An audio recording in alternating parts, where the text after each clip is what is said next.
மாப்பிள்ளை பவித்ராவுக்கு happy wedding day.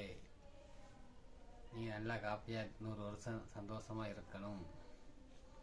Pavithra டாடிக்கு நீ சின்ன பிள்ளையா இருந்த ஞாபகம் வருகிறது. நைட்டு கடையை அடைச்சிட்டு வர்ற வரைக்கும் டாடி எப்போ வருவேன் நீ முழிச்சிக்கிட்டே இருப்ப.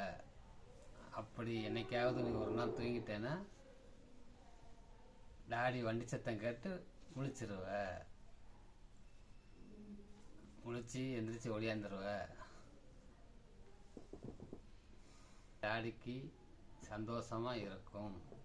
நீ சின்ன பிள்ளையில என்னைய விடவே மாட்ட, தூக்க சொல்லி கொண்டே இருப்ப. பவித்ரா, எனக்கு உன்னைய ரொம்ப பிடிக்கும் பாப்பா. இன்னும் எழுத நிறைய இருக்கு, டாடிக்கு எழுத முடியலை.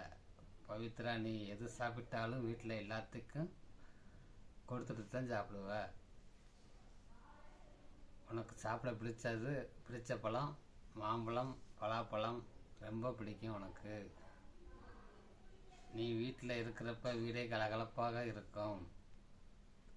பாப்பா, நீயும் மாப்பிள்ளை பிள்ளை குட்டிகளோட 100 வருஷம் சந்தோஷமாக இருக்கணும் பவித்ரா. பாப்பா, டாடிக்கு ஒரு பாட்டு பாடுவ, அது எனக்கும் பிடிச்ச பாட்டு.